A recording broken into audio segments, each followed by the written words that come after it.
Shalom and greetings from Jerusalem, Jane, up close and personal. I apologize for my voice, but it's one of those days where I'm really exhausted and tired, and it always goes in and affects my voice. But this is such a special day, and so much happened, like a roller coaster ride. I just decided to jump online and share it with you, and also to answer a few of your questions. I woke up at 3 a.m. and I didn't go back to sleep. So at 5 o'clock, I was actually in the shower. And 7:30, I was out the door to one of the government building here in Israel, and there was a lot of people waiting in line. So you just wait in line and you get in. It was a meeting regarding my visa. Like I told you in my previous video update, that I'm in the process now of having to renew a Danish passport after 10 years. And then the next step is to renew the visa, the journalist visa that has kept me here in Israel for the past 10 years. It's being renewed once a year. So I'm waiting my turn to get into the building, and through security, you get inside, you go up to the first floor, and there's a guy sitting in the reception. So again, I was waiting my turn. And he says, "Why are you here?" And I said, "I'm here regarding a journalist visa." So he says, "Do you have all the right documents?" I said, "Yes." So he says, "Well, then all that's left is to wish you a very pleasant day." So I said, "Thank you. You are always so kind when I come here. I recognize you." And he says, "Well, I recognize you too." So because I have been there, the blonde journalist, for so many years, so he's always so kind to me. So I had a good meeting, and now it's in the hands of God regarding me staying here in Israel.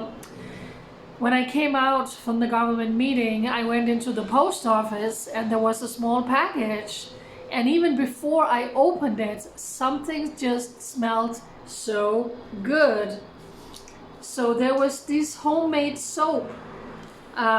This is lavender, which has many good qualities, and relaxing. It makes you relax, and so it smells divine, lavender. And then this one here is an oat soap. It's recommended for both skin and body. This came from a precious lady in Europe who has been following me for a long time, Romania.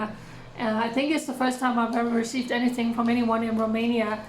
So this is so precious. I'm gonna enjoy this so much. And this beautiful card with all the lavender was in it. And then she also wrote a beautiful greeting to me. So thank you so much. I have the best followers around the world, and I really appreciate all of you.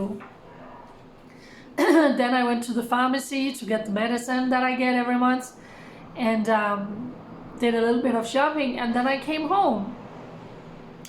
Oh wait, before I came home, that's what I wanted to say. I got off the bus, and in front of me a bus pulled in, and out of this bus is pouring all of these young soldiers, one after another, good looking young soldiers.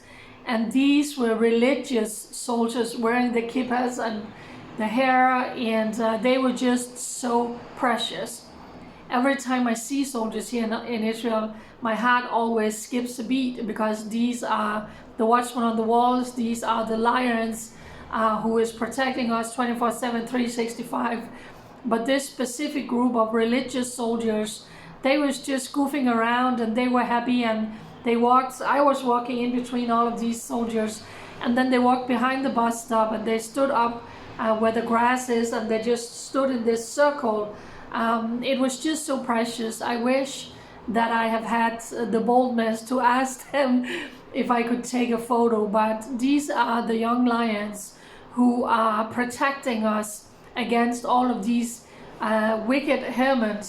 Haman, who wanted to annihilate, you all know the story about Ruth, "Where you go, I will go, your God is my God, and my people are your people. Where you lodge, I will lodge," and how she saved the Jewish people. And ever since then, we have had a lot of evil doers coming against the Jewish people. So when I see these young soldiers, it just always brings such a warm and joy in my heart, while we know that every day they're literally putting their life on the line, protecting us here in Israel.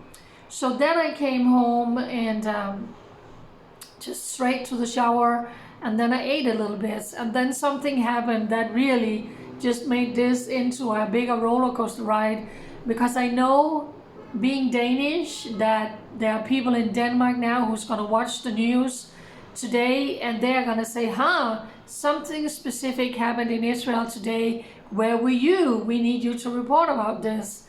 And then I can tell you honestly, I did not know. Only now do I see through Danish media that the Danish Foreign Minister, Lars Løkke Rasmussen, is back in Israel. And just down the road from here, earlier today when I was in a government meeting, he actually had a press conference with the Israeli Foreign Minister Gideon Saar. I did not know about it at all. I lost the invitation, must have gotten lost in the mail. I didn't know about it.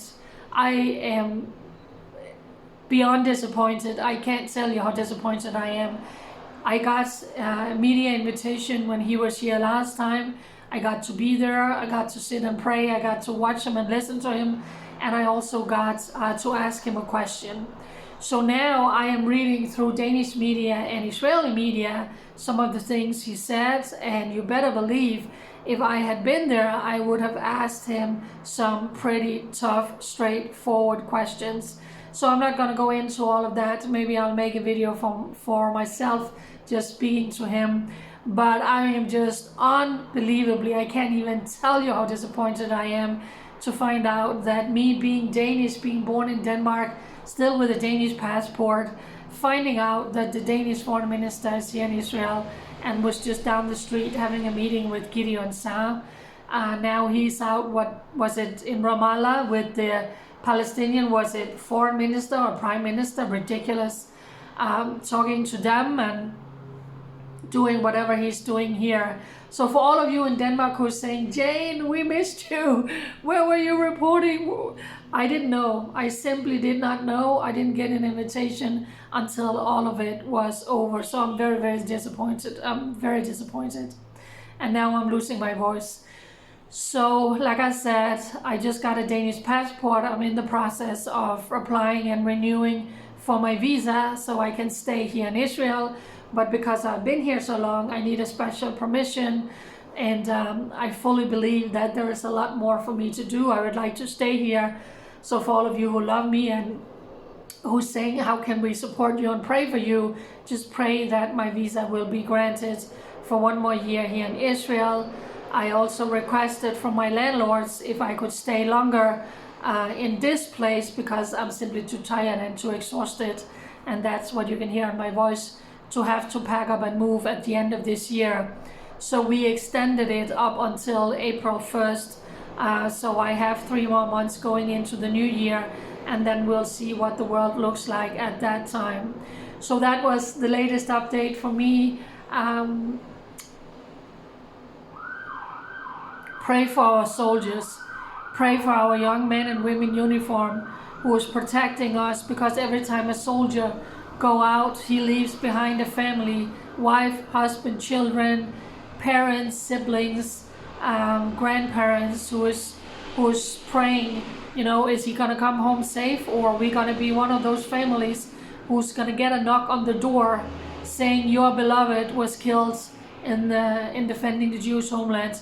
And actually, while the Danish Foreign Minister is here, and he was telling Israel to the face of the Israeli Foreign Minister that Israel should stop the operation in Gaza, well, that's sweet music to these modern day Nazis' ears, because what did they do?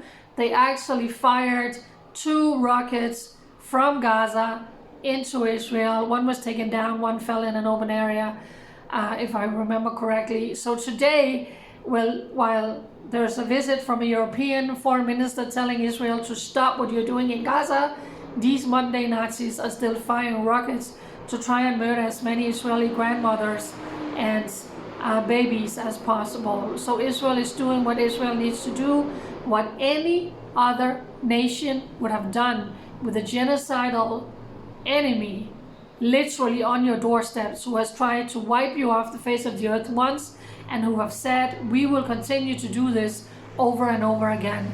So Israel is doing now what Israel has to do. There's no other choice. Full force to take them out and to liberate and bring home all of our hostages. Thank you for your love, your concern, and prayers for me regarding visa, regarding housing, regarding my health, regarding moving forward. I have a GoFundMe page for those who don't really know me and my story.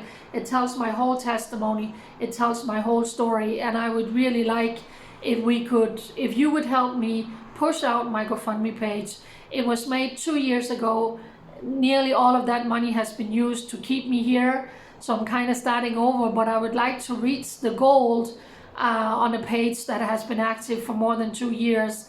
So anything you can do, big or small, I would really appreciate it. But also a big help would be if you would just share out my GoFundMe page, because you're going to reach a lot of people that I don't even know, and then they will reach people, and they will reach people, and it tells my story about how I came here and what I've been through and what I'm doing here.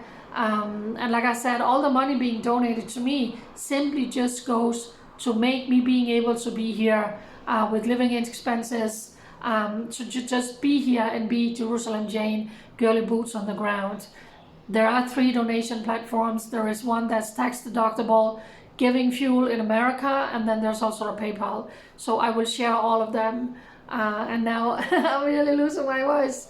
But so thank you for your love and your encouragement for me, and also for Israel for such a time as this. Bye.